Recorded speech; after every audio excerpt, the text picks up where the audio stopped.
Good Wednesday evening, and welcome to This and That, the podcast. I'm your host, Joe Gilloway, and along with my partner, Bill Bostic, we hope to bring you guests and topics you'll find fun and captivating from the worlds of local politics, arts and leisure, pop culture, and beyond. How do you like that new intro, Bill? That's pretty snazzy, Joe. I I What don't was think that? the, What was that first part you said about how your description of what we're going to talk about? we hope to bring you guests and topics Yeah. you'll find fun and captivating. Oh yeah, fun and This is captivating. my first run through with this new introduction. I didn't like the old one. It just didn't kind of feel good coming off my tongue.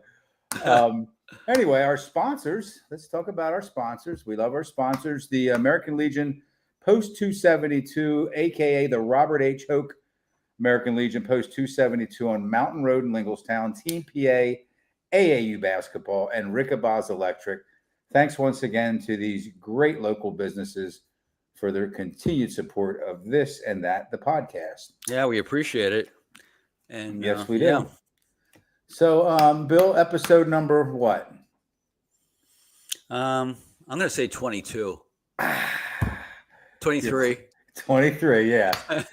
Yeah, you just kind of stayed a week behind. Last year you said 21 when it was 22. That's okay, though. It's going to take Yeah. more than that to drive me away from you or you away from me. And you do know that this is the People's Podcast by now, right, Bill? Yeah, I'm still trying to cement the what The we're trying to reasoning do behind here. that, Yeah, the story behind it, how you came up with that. I just kind of felt good coming out of my mouth. The People's Podcast. And it's the People's Podcast because we have a comments Yes. column, and it doesn't come up as a column to the viewers. It comes up as posts or comments on the Facebook thread. Right. And we do try our darndest to answer every question and read every comment. And also, we do allow for the people, the viewers, to give us input as to hopefully give us some input as to upcoming guests and topics, because we need help sometimes, Bill. Yeah. Also, they can fact check us. Do some yes. fact checking and make sure that we're on target with what we're saying. Yeah, we have to be legit, Bill, and sometimes it's not going to be us that's keeping us that way. So, how about who are we sourcing here, Bill? Do you know who we're sourcing? Well, we do. Well, I still have on my list Justin Douglas. I have him on my your list too. My list. Yeah, he's too. running for Congress. Yes, and he just announced this week. He's currently first-term Dauphin County Commissioner. Yeah, this is his second year. Second year, yeah. And he's now he's the chairman in his second year. Yep, that's good. Head of the arc, I guess. The curve that would be head of the curve. He's on the fast track. On the fast track, yeah. Also, I am sourcing first-term PA State Senator Patty Kim, Bill. Okay. We had George Hartwick on the show last week. He's, of course, friends with Patty, and I'm going to reach out to her on my own. That usually works. If email was a wonder. It's just so much easier to send. You're going to go directly to Patty? I'm going directly to Patty Kim. Okay. Well, I got to tell you that is a great choice because of all the political figures that I'm aware of, she is clearly on the top of my list as being the nicest and most concerned lawmaker about citizens. That I just have that feeling about her. I've never met her, never talked to her. Just watching her, what she puts, what shows up in newspapers, I'm very anxious to finally meet her. Just a true and absolute public servant. I think so, yeah. Her picture would be next to public servant in the dictionary, Bill. And then the last one, Hartwick. There you go. Exactly. Boy, that guy, he was a great guest, wasn't he? Yep. And then I am also sourcing, and I'm getting closer, Lower Paxton Township Supervisor John Jean.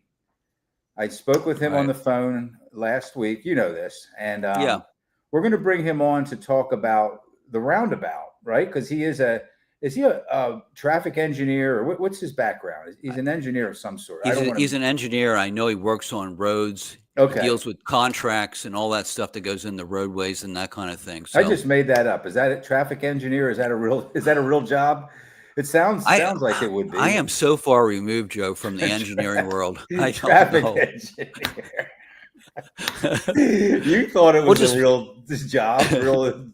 Okay. So anyway, John Jean, Senator Patty Kim, Dauphin County Commissioner Justin Douglas. We hope to have all three of these people on as separately as guests in upcoming shows. Our disclaimer, Bill, is the views and opinions expressed on this show are those of the participants who voice them and do not necessarily reflect the positions held by this and that the podcast as an entity, Bill or myself, or the sponsors who support the show. So we're clear now, Bill. all right. Anyway, Keep those lawsuits away. yeah, exactly. That's our lawsuit repellent. You know So, what? You know what you have to have. Do you have errors and omissions insurance, no, Joe? no, Yeah. I tried to get that, Bill. What It's happened? it's very expensive. Okay. It would be more than what we get, and our sponsors are very gracious. I'm not going there, but it would be more for a year of that insurance than what we get annually from all of our sponsors combined. Well, I went to one of Lingostown Gazette's board members, Leanne Ormsby, who's in the insurance business and sells. They call it E&O, errors and omissions insurance. And she directed me to a website, which I haven't checked out yet. So I'll let you know what I find out. Okay. All right. Yeah, a guy like me could probably use some insurance like that. So here's what we're going to talk about tonight, Bill. Some are kind of retread topics, some are new. We're going to talk about Coons Park fireworks because there is. Okay. We're not going to talk about the old stuff. We're going to talk about where things currently sit. We're going to talk about Linglestown Square Roundabout. Now we're going to talk about the old stuff, the current stuff. That's just what we do, Bill. We talk about the Linglestown. Well, beyond that Square has put the Linglestown Gazette right on the map. You know, that's been the issue. Wow, I know. And how about this huge new housing development I guess that would be eastern the far east reaches of Lower Paxton Township. Yeah, on the edge of the Linglestown area. Yes, the eastern section. Yes, we're going to talk about that a little bit. I don't know a whole lot about that stuff, but I know maybe a tad more than you do. I probably a tad. And then Central Dauphin and Central Dauphin East football. We're going to touch on that. Okay, where these programs are, where these teams are this year, the records, who they still have left to play, and I do understand that that's a high school sports topic, and that I do have another podcast that covers high school football. But I think there's people here that care about those two schools, those two football programs, and we'll just touch on it for a few minutes. But first, Bill, something fun. Okay. Girl Scout cookies. Girl Scout cookies, Bill. All right, you ready for this? Yeah. You probably wonder, where did he come up with this? Oh my gosh. Yeah, there's a new cookie in town, a new Girl Scout cookie on the market. These are the 10 that were currently available before this 11th was added, and they are the Adventure Full caramel chocolate chips, Samoas, Do-si-do, lemonade, lemon up, 2 lemons, tagalongs, thin mints, toffee-tastic, and trefoil. There's no peanut butter in there. No, there is a peanut butter. Oh, there is one. Okay. Yeah, this one here, I think the trefoil. No, let's see, number 4. They have kind of names in parentheses too. Yeah, I think they had one that had peanut butter cream in it. The Do-si-do, I believe, is the peanut butter. No, maybe not. I don't know, Bill. Maybe I'm just not. I can't help you out. I'm not prepared enough for this, Bill. I should have researched my Girl Scout cookies gosh. a little better. Well, so what's the new one? What's the new one? Where's I need a drum roll. Oh, I don't have a drum. That's good enough. A golf clap. The new one is the Explore Moors. Oh, that looks pretty good. The Explore Moors, Bill, are inspired by Rocky Road ice cream. And this is the official statement from the Girl Scouts of America on their website. Okay. Taking after this is really overly dramatic, melodramatic. Taking after the classic chocolate treat, Rocky Road ice cream, the Explore More captures the limitless spirit of the exploration that drives Girl Scouts. Wow. Isn't that something? That's a power-packed description. Oh my gosh. Anyway, I do think that we should all go out and support Girl Scouts of Well, America. But go ahead, Bill. well, I was going to say, I mean, they don't come to my door anymore, so I haven't No. had it. But they have, like, they might set up at the American Legion on North Mountain Road, a table on a Saturday Yes. or whatever. They do that. I guess they do it that way. Now, what I did find out in closing, we are going to close here. What I did find out through my research is that none of these cookies have any high fructose corn syrup, which is good. Okay, that's good. They do contain GMOs, however. It's hard to get around those GMOs if you're looking to pack that much flavor, I guess. I don't know. I don't know anything about that. The Toffee-tastic and caramel chocolate chips are gluten-free. Thin Mints, Tagalongs, and Lemonades are vegan. And again, all cookies are free of high fructose corn syrup and certified kosher and halal. Okay. What? I didn't understand that. Kosher means Kosher, that they okay. were blessed by a rabbi, that they're Okay. approved for Jewish consumption, and halal is kind of along the same lines with for Muslims. Never heard of that. They are approved ingredient. by somebody in the Muslim community says that I guess they bless them. I'm sorry. Hey, can I throw one in here? One that's not on your list. To take just a minute. Absolutely. Okay, I'm getting back into my coffee drinking habit big time. Oh boy. I'm usually at Roasters, St. Thomas Roasters Coffee House in Lingostown twice a day. Once to buy a large coffee, and then I go back in the afternoon. I know where you're going, but go ahead. A 50-cent. No, I don't think you do. 50-cent refill.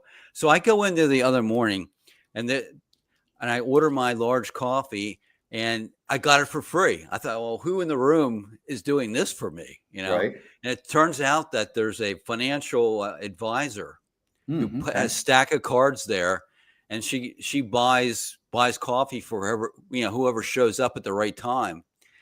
So I was so appreciative of this. I got on the phone and talked to her, and later this month I'll be doing a quick interview with her as thanks for giving me a coffee. Wonderful. Now you want to know where I thought you were going with that? Where? In the spirit of cookies, I thought you were going to mention how good St. Thomas Roasters Snickerdoodle coffee is. Have you ever had that? Yeah, it's a little sweet. Unbelievable. And you know me, I like dark, robust, but that Snickerdoodle coffee, at every time I walk in there to St. Thomas Roasters and see the Snickerdoodle available, I light up like a bulb. I mean, it's Did you ever try at Christmas time? They have one, I think it's called Noel, something like that. I have. It's very good. I like that one too. Yeah. So anyway, we'll close with this. What is your favorite Girl Scout cookie, Bill? I would take whatever one actually has some peanut butter in it. But I'll tell you what, that new one they offered may supplant the peanut butter one. The Rocky Road. Oh yeah, that looked pretty good. The Explore More.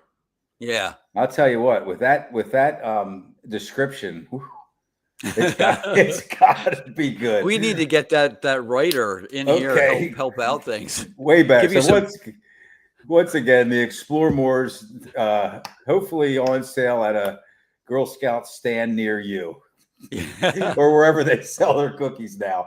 Anyway, let's move on, Bill, to Coons Park fireworks. Okay. I watched the whole segment. I watched the whole township supervisors workshop meeting. Right. Was it last night? Last night, yeah. Last night, okay. And that was kind of the topic everybody or a lot of people were waiting for. They went last with that, and even Chairwoman Kurtz even said, "Now here we're going to talk now about the big topic of the evening." So everybody kind of was waiting for that one. How many people were at the meeting? Could you tell? I couldn't tell. No. Okay. No. The usual suspects were there though, because they got up to the lectern and opined. But anyway, we do know this, Bill, that the Lingostown Fire Company has pulled their support from the Coons Park fireworks, And the event, they said, somebody, a representative at Linglestown Fire Company, the event no longer fits the spirit of the type of community event we hold as a fire company. Right. Okay. And I get it. I totally get it. And I don't disagree with them. I wouldn't be able to argue to them against them, like, or against that, how they feel about it. I really wouldn't. This past year, July of 2025, 2 months ago, there were 11, or depending on who you believe, 12 arrests. And the year before, there were 8 arrests. So I don't know if that's a lot of arrests or not a lot, but it's been enough that there's a lot of kind of people in the community that are being discouraged by the turn of events and the way people are acting Well, there. And yeah, good. well, Public Safety Director Kushiba, one of the things he spoke. mentioned, yeah, he spoke. And one of the things that bothered him, and certainly bothers, I think, most people who know about it, is that the last couple of years they've had people packing guns, in the crowd. My gosh. So that's a problem. Yeah, that's a really.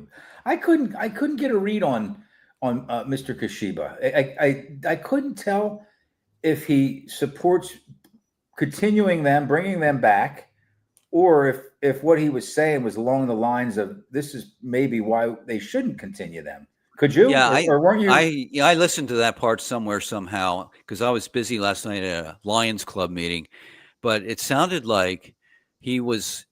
If they decide to do it again this year, he'll do whatever he can to make that event Right. as safe as possible. But he's bothered by the guns that are showing up at the event. What I got out of the way he presented his opinion, or made his public statement, is he's very, very good at not showing his hand. He kind of just delivered the facts. Okay, and that's good. That's what you want from a guy like that. Yeah. Well, last year there was a controversy over the fireworks because they were going to change the location away from Coons Park to George Park, off of Nyes Road, over to George. Yeah, Park, Old Jonestown and Nyes. And there was a lot of pushback about this move, and he was steady as a rock. He just laid out the facts, and then he was quiet. He wasn't pushing one way or the other. So yeah. I was very impressed with the way that he handled that. Very impressed. So anyway, yeah, I just mentioned George Park, for those who are unfamiliar, is technically off of Nyes Road, but it's kind of just right behind the Paxtonia baseball and softball grounds, and it's tucked right in there. And I don't know how that would work out with bringing traffic in and out and all that. Well, people were complaining about one of the things that the citizens didn't like was that there's only one way in, one way out, of that park. I guess you can snake your way up and get back to Old 22 by the old school. I think there's roadways there, but they probably wouldn't use it for that kind of event. Too many cars. I don't know how changing the venue, the location, would eliminate or help to. Well, the point they made, Joe, is that in Coons Park, when they have someone who commits a crime or needs to be attended to by the police, they can go a million different directions. Oh, it's true. Okay, that answers that. And then George Park is a little bit more confined. It's harder to get out of there without going through swamps and trees and bushes and high grass and all that kind of stuff. Okay, a little mid-show trivia for you, Bill. What is the entire cost of this event? What do they expect it to be this year? Do you remember? Anywhere like $23,000 to $25,000. Man, you nailed it. 22.5 to 25. Yeah, that's very, very good. You were paying attention, Bill. Well, I wasn't. I got that from other sources. But okay, all right. No, part of that is for the public safety component. Yes, about half of it is actually. It's split in half between the cost of the fireworks themselves and to protect, the public safety. The first responders, I guess it'd be more than just police. You'd have to have some. Right now they have the fire companies that are out. Right. Okay. Anyway, here's the idea I have, Bill. Okay. And I called Chairwoman Kurtz today. I left her a message, so I'm just going to kind of spill this out there. Maybe, I don't know if she watches this or not. I think she does occasionally. That $25,000, that's not a lot of money. especially it's not a lot of money if you got sponsors to Uh-huh. foot the bill. Okay, there are, and listen, if any of these owners or Well, managers of any of these companies are watching, I am not putting you out there, but you have companies, like Hoffman Ford, Triple Crown, Yingst mhm. Homes. You have a lot of really big Well, Sheets, Turkey Hill, Wawa. Now, are there any Wawas in Lower Paxton? I don't think so. not yet. Okay, They're but coming to anyway, the area. you could have like a title sponsor and then three like lower sponsors, 20, Yeah. 10, 10, 10. There's $50,000. That's twice what you need to throw this. And I don't think asking a title sponsor for $20,000, a really big company, you have D&H Distributing out there on Old Jonestown Road. Yeah. Okay. So Well, this anyway, is the time of year they probably have to get started on that right away, right. I would say. And then, And this is the 250th anniversary upcoming. Do you know what that's technically known as, Bill? the I This only is think it comes hard. to mind sesquicentennial, something It's a like that. I don't know. semi Oh, quincentennial. okay. That's tough. That's really tough. You owe me a few now. You've got to, you usually give me these somewhat easier trivia questions than that. And the last thing we'll say on the Coons Park fireworks is the township is asking residents for their Okay. input, for their opinions. Do they want to have them? I don't know if it goes any more than yes or no. I haven't I looked think at that. this is, I actually put it on Lingo Sound because that I linked to Penn Live. They have a nice story about this issue. They must have been watching. I doubt that they had a reporter there, but they watched the video. Okay. And one thing they said that the township would, if they go forward with this, they're going to definitely look for some sponsors Right. because Oh, okay. they've lost the fire company money. So I didn't come up with that idea. I did, but not really. So that's I Yeah, meant to put that up there, Bill. This was last year's yeah, flyer. and the other thing is they're I think they're gonna be asking in this thing. The Penn Live article I posted has a link to the 6 questions, I believe it is. Okay. All right. One of them is location. Where do you want to have it? Right. So Okay. you get to All right. weigh in on that too. Okie dokie. Moving right along, Bill. We are in your wheelhouse now, buddy. Uh-oh. Lincolnstown Square roundabout. Yeah, I mean, Roundabout Bill Bostic. since it's still warmer weather out there, a couple people, I'm walking down through the village, and they yell out at me, "Roundabout, where are you Oh my doing?" gosh. It's nice to be known though, Yeah, and some people are complaining that there's too much information about the roundabouts, but that just keeps the pressure on PennDOT Well, and the township officials to do something. I have more and more of an opinion as my tax dollars have to pay for more and more curbs.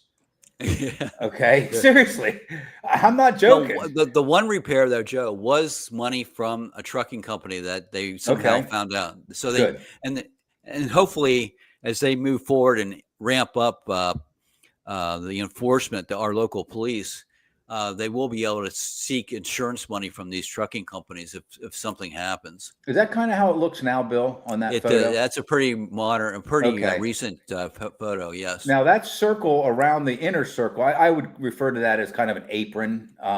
They can drive on that. That's for them to It was drive on, right? designed to drive on by Okay. the trucks. But the shrubbery and the flagpole, that's not designed to drive on, right?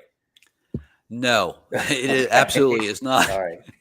But I tell you that on the west side of that circle with the vegetation, the trucks when they're moving from, if you can envision the streets, North Mountain Road, they run into the roundabout. When they want to go west, in other words, they have to go all the way around and exit and go by St. Thomas Roasters. That turn is difficult, and then the one that gets into the vegetation is when they're let's see, when they're coming west, west from the truck stops and hit this, and they Right. want to go all the way around the North Mountain Road and head out towards So they're Route going through 22. 3/4 of the roundabout, Yeah. basically. So you Yeah. see on the left side of that picture that there's no vegetation on the left side. That's Yeah. because that's where Just the mulch. trucks go over it. Okay, I That's see. because of the I get truck. it. Yeah, you would only go if you were coming from the east and you were heading just straight down Route 2, Lingelstown Road. You would not ever go up over that area there. I wouldn't think. Yeah, I There. think all the trouble is when they do those 2 turns Okay, that so how about require this, them to go all Bill? the way around. All right. How about this? How about things like this? You got that. That doesn't look too bad. Not very unappealing. You got stuff like this here. All Right? right. And you have things like this here, Bill. Yeah. And this is what it looks like if you put. I don't know if they're decorative or they're probably more than just decorations there. I would think that they're probably there to Is that a roundabout or is that some sort of I don't know. I really okay, don't. it's not a roundabout. Okay. No, it's a walk round. It's a pedestrian roundabout. You know what? You know what? I think those have been mentioned in the debate. I mean, some people were talking about putting spikes or something there so that they got into. But seriously, Supervisor John Jeem, who's Joe referred to him as a traffic engineer. We'll stick with that. Traffic we'll engineer. I'm going to stick with that forever. But he talked to me after a meeting and said what he would like to do is put in a not a traditional curb, but probably one that's raised up, but it has rebar and different things in it that would make it difficult to crack apart. Right. And that because what's in there now, as we know, doesn't hold up to truck traffic that nails it. No, it doesn't. It just breaks right apart. Now, let me ask you this, Bill. There is a roundabout not far west of this one, still in Lingelstown. I think that's called Blue Mountain Parkway there, right down by the fire company, right? Yeah, well, that one hooks up to what they call a bypass. Blue Mountain Parkway actually hits the village in the village a little bit, and like beyond the fire company going towards the square. That's where it hits. Okay. And there was all kinds of accidents and different things happening when we only had that. So they came up with this bypass, and that's what you can access from the roundabout at the old firehouse. Are there ever any problems there? I'm sorry to interrupt. I don't think there's as much damage, but I think really most of the focus in terms of trucks getting in there and screwing things up is at the square, the one in the square. I mean, I kind of think, for the time being, we should be able to kind of try to issue citations and fine drivers or their companies. And that's not I'm not trying to be a SOB here. I'm not asking them to build a moat or spikes or anything like that. But somebody other than you and I should have to pay for building these curbs back up every time. Yeah, well, there was a report, the last TV report, we've had 3 of them. The last one was from ABC 27 just this week, and or late last week. It was recently. They had a PennDOT official, a spokeswoman on there, and that report indicated that currently, if the police actually have evidence of a truck going through there, they can fine them up to $500. But the problem is, these things happen. The police are nowhere to be found. They can't monitor the roundabout 24 hours a day. No. So one of the things that I had issued, I had an 8 point call to action, and one of them was to put a camera system in there. Absolutely, no doubt. And also plate readers. And that came from Public Safety Director Adam Kashiba. That's what he would like to see. Yeah, it would help. It would help do the enforcement. Yep. So anyway, I guess that's about. The last thing I want to say, Bill, is this, and I guess I probably don't have to say this, but the solution is not a traffic light. I still hear that traffic light. Yeah. That's not the solution. I'm not going to get into why it's not. It just isn't. It makes some people very are calling little sense. A four-way stop sign. That would be terrible. Oh my gosh. Okay. All right. How about we move on? They just don't understand. They don't understand the magic of roundabout. The magic of the roundabout. Moving. Yeah, it's like remember the beginning of ABC, the Wonderful World of Disney. It had like Tinkerbell with the little thing and the sparkle. Yeah. That's like you could do that with a roundabout. The magic of the roundabout. Oh my gosh! Yeah, maybe I should go into consulting. Towns want to do a roundabout. I'll just say, get Roundabout Bill. Come on, yeah, Roundabout come out here Bill. and talk to it. Anyway, let's move on to All right. the new housing development.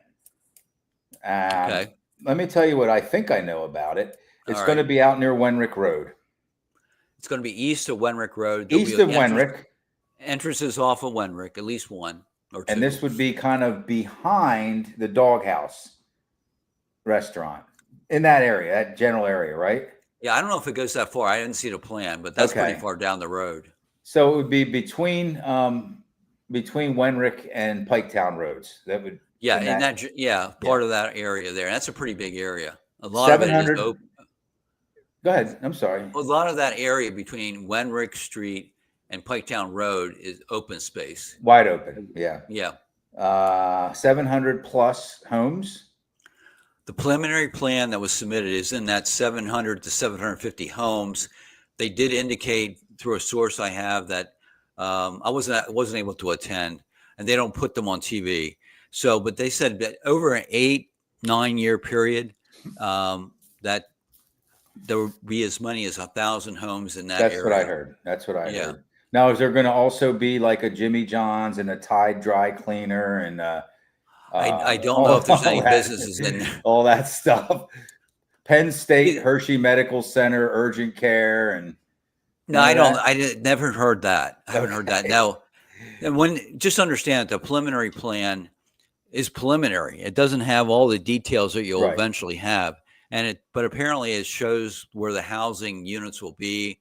They have some proposed entrances and not all that kind of thing. So they got their very very first look this week at that. And I've been through a number of these situations in various townships.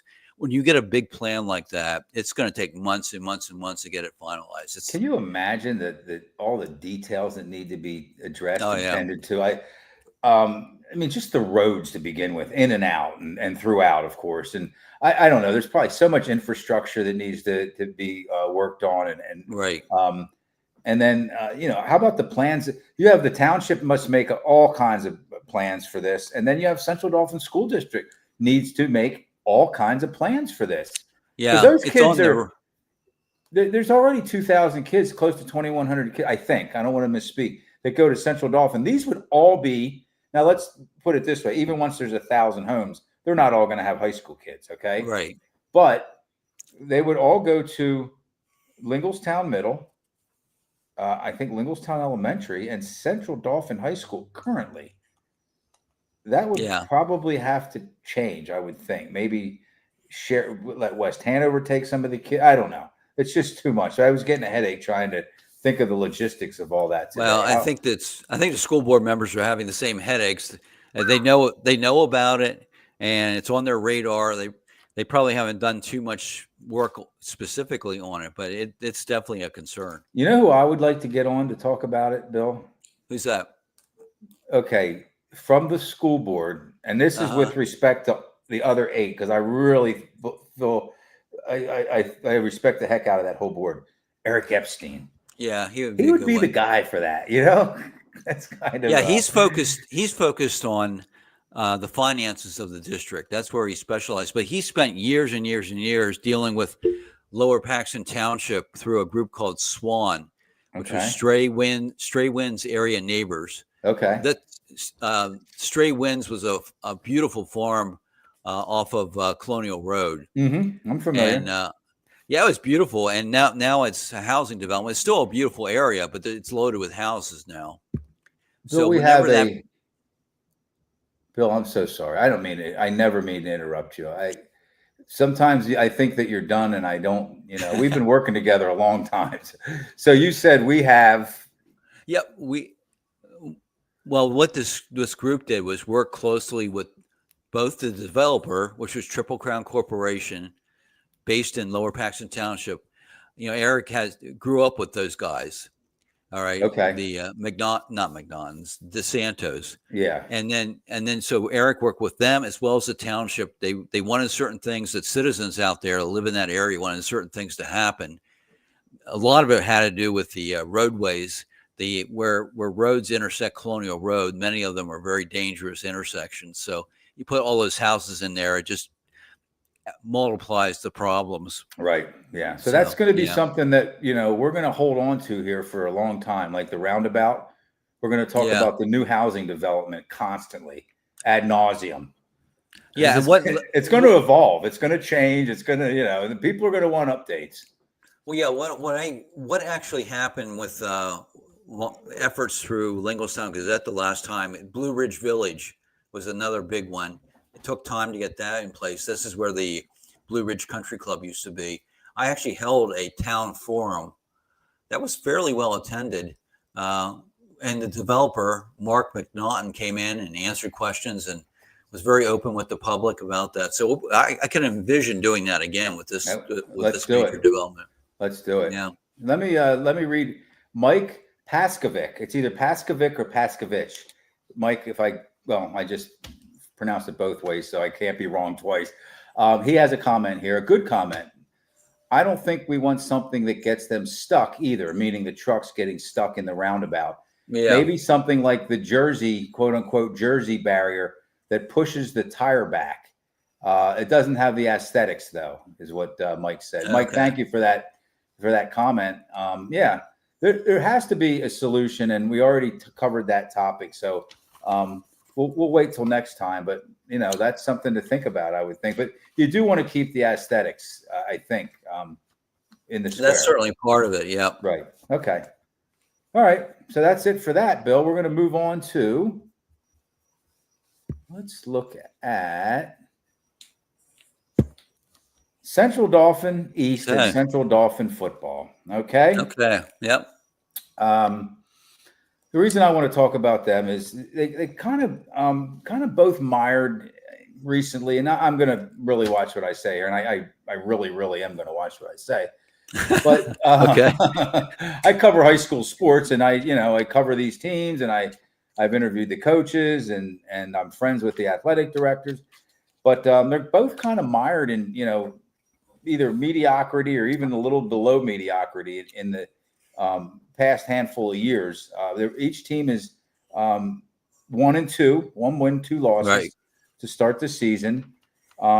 Central Dauphin was competitive against a very good Central York team on opening night, week 1. Yeah, they led at halftime, I believe. Yeah, I think they were up 9-6 at halftime. We just had Central York coach Jerry Yanchuk on our high school football recap show this past Sunday. What a great guy he is.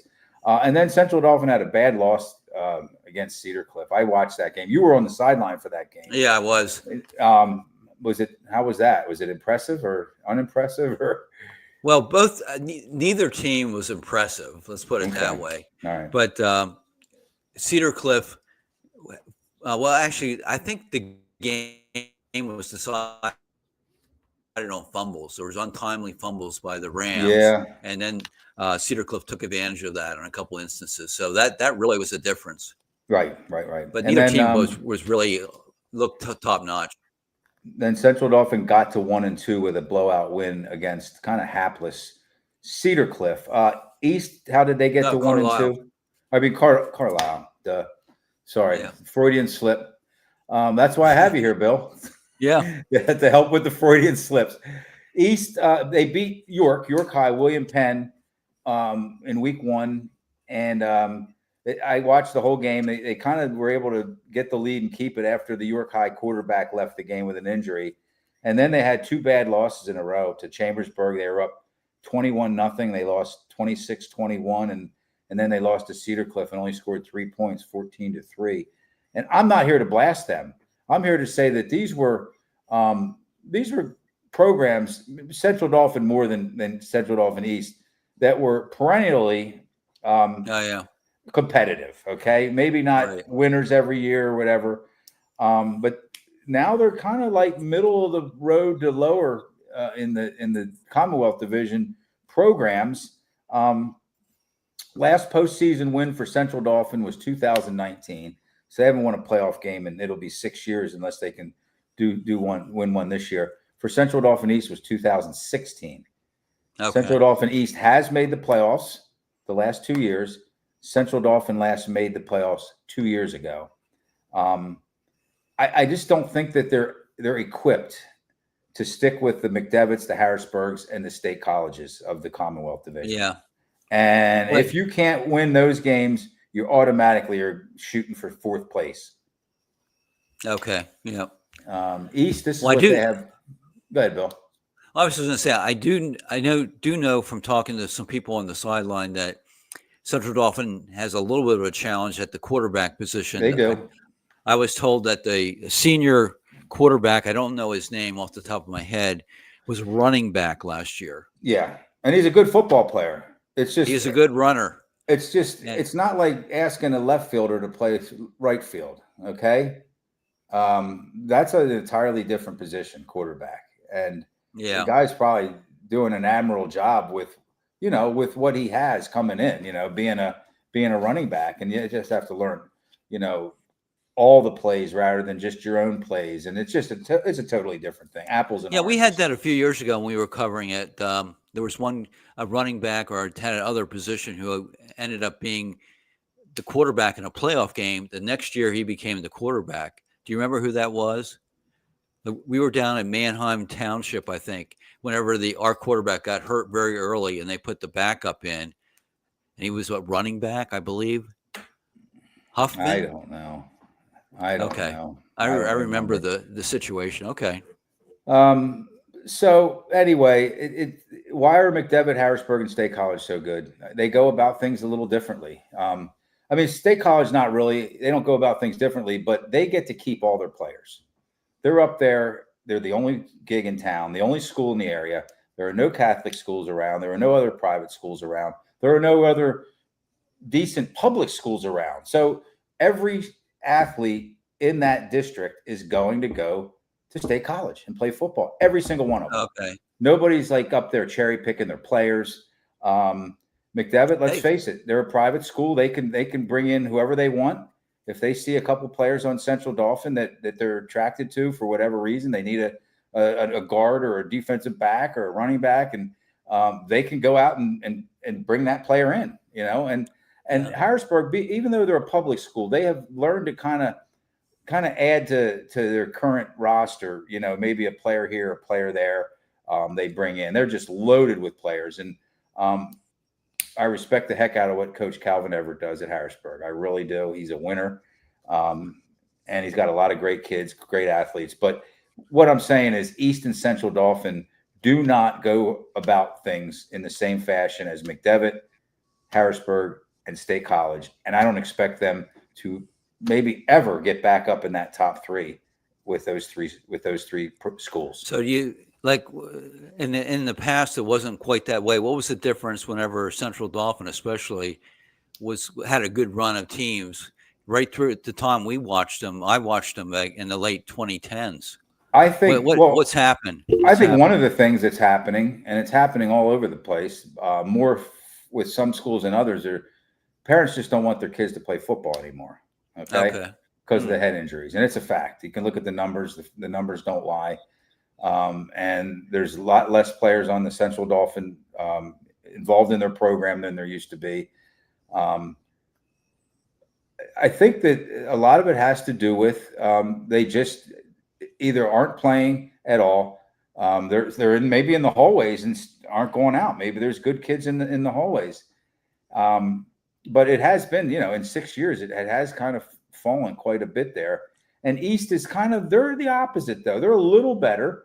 I mean, they made the playoffs the last 2 years. They lost in the opening round, but they're a little better than CD right now. I don't know. Maybe not this year. They're going to have to play one another to get an answer there. But I don't know. I just was kind of looking at it today, and I was preparing for my show this coming Sunday. And it just kind of dawned on me that, I think we've seen the end of Central Dauphin and Central Dauphin East football as they once were.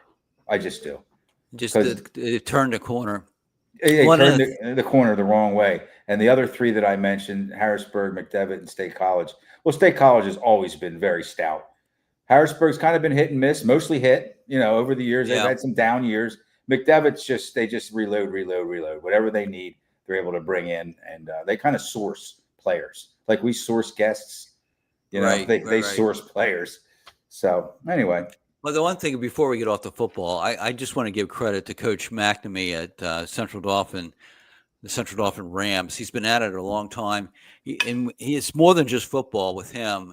He has those kids doing all kinds of public service, things that will help. Because let's face it, most of the players, when they're finished with their last game in their senior year, that's pretty much the end of their Right. football career. But he's doing things to help these guys, be solid citizens, and I I have to just give him credit for Yeah, I that. just had that conversation today on a text with a bunch of my friends that, even though I cover high school sports and I'm a fan and a supporter of the kids, the student athletes, academics is so much more important.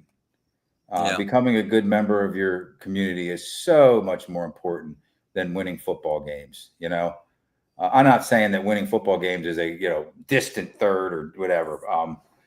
But it is about getting into school if that's what you want to do, or getting somewhere where you can set yourself up for success in life. We have a comment here. Okay. Oh, okay. Send from Kirby. Yeah, Lentz. Coach McNamee has been sending his players to the food pantry that Kirby Cavalry Okay. Cover that Kirby helps to run for years. So yeah, there's no doubt his um, Coach Glenn McNamee's reputation as an awesome man and a leader of young men uh, is where it's solid, it's sound, it's not going anywhere, and he's helped a lot of kids. So thank you, Kirby, for trying. Kirby, we were wondering where you've been. So anyway, and where am I going with all that? I don't know. But we cover Central Dauphin School District, and I talked to you earlier today, and I said that's why I want to talk about. So here's what's well, left. well, You got to get 5 wins. You can get in the playoffs with 5 wins. Um, that said, East has a very winnable next 4 games against Carlisle, Altoona, Cumberland Valley, and Central Dauphin. If they sweep yeah, those games, they can finish 5-5. yeah. Right? Altoona apparently beat Cumberland Valley this Yeah, week. they did. They beat them at Cumberland Valley. So a sweep by East, and then they're in all likelihood going to lose their last 3. Those 3 teams are very good. State College, Yeah. Oh my McDevitt, and gosh, Harrison. that's a So tough that would schedule at take the end. East out to 3 years. 2 years in a row, they had that same closing 3 games on their schedule. So Yeah, I that tell would you take what. them to 5-5, and that would probably get them in with a lower seed in the District 3 Class 6A tournament. Go ahead, Bill. I was going to say, if anyone out there is listening that is into football, I hope I can get to a Harrisburg game. Now they had to go to double overtime to beat State College this past weekend, but based on everything I've heard, Harrisburg has one heck of a team. No, they're very good. They're very good. Kirby said he's watching the Phillies. I think they were up 2-0, Kirby, last time I kind of cheated here and jumped over there and looked at it. So, Did they and did then they win the first 2 games of the they series won the with the Mets? first 2. Yeah, Okay. it is 2-0, top of the fourth, Phillies over the Mets. So Central Dauphin, what would they need to do? They too would need to get to 5-5. Altoona's a winnable game, but Altoona's probably a lot better team this year than in recent years. Yeah. Then they play at Cumberland Valley. Cumberland Valley is pretty darn good, even though they lost that game to Altoona. Then they got State College, Central Dauphin East, McDevitt, Harrisburg, and Chambersburg. So they're better. They're tougher teams, and the less tougher teams are kind of mixed up a little bit, where East has to win 4 games in a row to make the playoffs. Well, hopefully, as the season goes on, maybe their quarterback can progress somehow. And I think if they let him run, have some plays where they let him run, that would be helpful. Bill, they played very well. They didn't score in the second half against Central York, but they were still winning after 3 quarters, I think. Yeah. Or if they weren't, they were just down maybe a touchdown after 3 quarters. I don't want to misquote here, but so they have it in them because Central York's a really good team.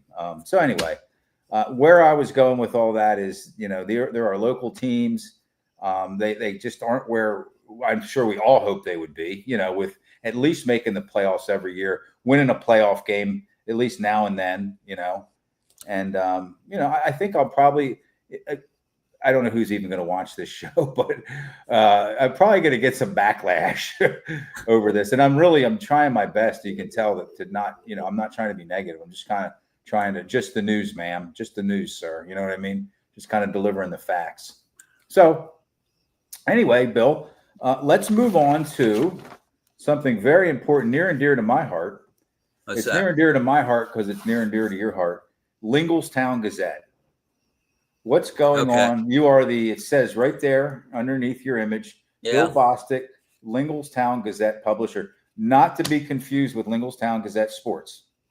Okay. Well, yeah, we were combined at one time, but we were. broke apart 6 years ago or Yeah. so. No, we didn't break apart as friends. No, but you went your own way, and I went to the rehab center. We went to the bunker. He went to the bunker, to the mattresses. But anyway, Linglestown Gazette is back, and I think it's if it's not already, it's heading for better than ever. And I'm excited about what you're doing and about what's happening with Linglestown Gazette. So you want to talk a little bit about what it is going on there? Yeah, the first thing I want to mention is that I'm very appreciative that I got an invite to talk to the Lower Paxton Township Lions Club last night. What a great group of people they are. And I mean, Lions Club is a public service group. They do things locally. Last night they had elementary school librarians in to give each one $300. Was my friend Karen there? She was not. I don't You know know. Karen, She was right? not. Yeah, Yeah, she shares. She's I don't know what they call that when you work at two different schools, but I think she does Mountain View okay. and South Side. I'm pretty sure. Yeah, I But think then- someone was there for that one of those schools. Okay. But believe it or not, Joe, the one librarian said his library gets $1,000 a year. That's all to fill books. So they really were appreciative of the money that the Lions Club gave them. That's also awesome. with the Lions Club, and this is sort of blends into the theme of Linglestown Gazette in its fourth appearance in the world of news. Is we're going to try and replicate to some degree what the Paxton Herald did for our community, chock full of community information about events and different things that are happening.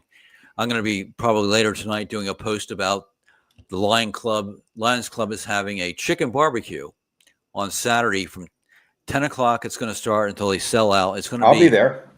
Yeah, you'll be there. Yes, I will. Thank you. Bill paid my way. He gave me a voucher, a ticket for this barbecue. The Lions Club paid your way. Well, okay. But you gave me the ticket. Yeah. But it's going to be located on Route 22, right there in the parking lot at Schwartz Plumbing Supply. Something I don't know what and then the McDonald's. Between those two is where they do it all the time. Okay. All right. But the biggest thing that I'm excited about is that the prior times it was pretty much me with just a little bit of help every once in a while, and I'd step in every now and then just to catch a little glory, have a little bit of fun, but I never was like really all that much of a consistent help to you. No, but you're still able to go to the PennDOT meeting next Tuesday, right? Oh, I gotta write that down. You better write it down. That's a big meeting. What time is that, Bill? Tuesday at 2:00. The township officials will be talking to PennDOT officials about this roundabout. All right. So keep talking about. The biggest thing is this is going to be a community-run thing from top to bottom. What monies we need are going to come in large part from the community, and then as far as helping get information out to people in our community, people are going to submit information to us. We have zero paid help. I'm doing it as a volunteer. And what I've come up with is what's called the Pioneer Club. Okay. And the reason why is this approach is, I think, fairly novel. And we're going to try and more or less invent a new way of getting local news back in our community. And this is happening all across our nation, where the local news operations cannot continue because they can't get enough funding from advertising. So they're closing up all the time. So our area pretty much doesn't have local news beyond what the TV stations do. And it's way beyond them to cover all the municipalities we have. So starting out Lower Paxton. Last night at the Lions Club, I made contact with a couple men who are from West Hanover. They cross over the border from West Hanover to Lower Paxton for the Lower Wow. Paxton Lions Club. They told me they do have passports to get in our That's township. risky. That's risky. They go through the gates there on 22 when it crosses over into our township. Okay. I credit them for that. But that's how it's going to work. And I think people really, it's going to take a little more information, but this is going to be something where people can join a club. We're going to be doing this all together. Periodically, we'll get together. I think I'm going to have to come up with a membership card system. If you contribute to Lower Lingelstown Gazette, you'll become automatically, without you doing anything, become a member of the Pioneer Club.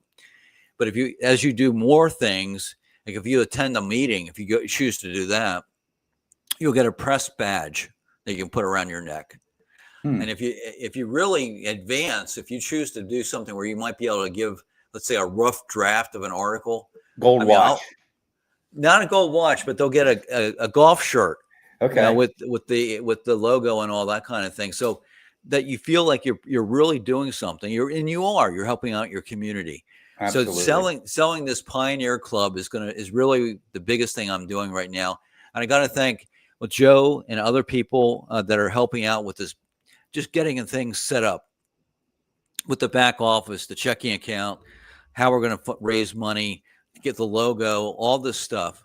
There's plenty of people helping me out. So I'm really blessed to have that. And this never happened before. Right. So, and I mean, the last thing is this, I thank God for this roundabout. That's been a problem for 14 years. And because my wife told me that there was a new repair to the roundabout and that curbing we looked at in the vegetation, hours after it was finished, the repair, it got blown out by a tractor trailer coming in there and just ripping right through it. And I posted that and off we went. I mean, hundreds of people have commented on this thing. You never know what a roundabout's going to do to elevate a company into the next dimension. And I want to shout out one other person. Okay. We had a number of months ago when I started in March, one personality showed up that was always getting on my back, and that was Barry Bingaman. All right. And I work with Barry on the comments. I sent him emails and different things. And I think he understands that I'm serious about doing this. I'm trying to do the best I can in leading this effort. And I think he was kidding. Don't you? He was really bugging me about too much roundabout. He wanted to get it on my case. I mean, who could ever have too much roundabout? I never talked to him on the phone. I've never met him, but I feel like I have a relationship with Barry a little bit back and forth. That's good. He had been absent for a while. He reappeared. So I'm having a lot of fun. I think it's going to be a great benefit to the community because we just don't have any local news. Right.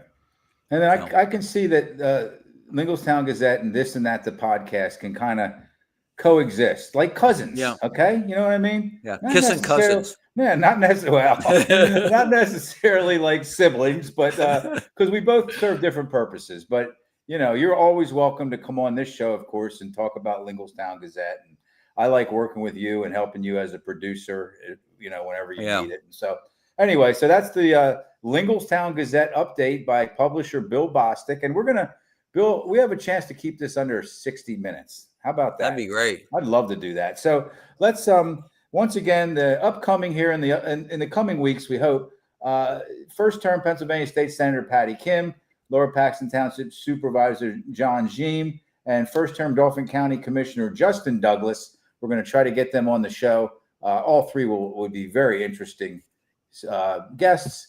And then we want to thank the Robert H. Hoke American Legion Post 272, Team PA AAU Basketball, and Rickabaz Electric for their support of the show. They are our sponsors. Bill, anything else?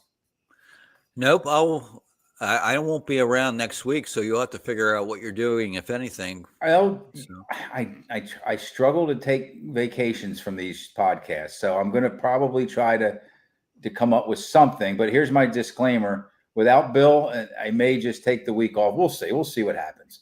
So we're going to thank you for watching, and Bill, thank you for sitting next to me here, and that was a good show. I enjoyed that a lot, and I'll talk to you soon. Thanks for the chicken barbecue voucher. Oh yeah, Have yeah. a And good I evening. thank you for hopefully filling in for me Tuesday. Yeah, well, I have it written down, by the way. I just checked my calendar. It is. Okay, good. I wouldn't have forgotten. All right, have a good evening, everyone. All right, bye.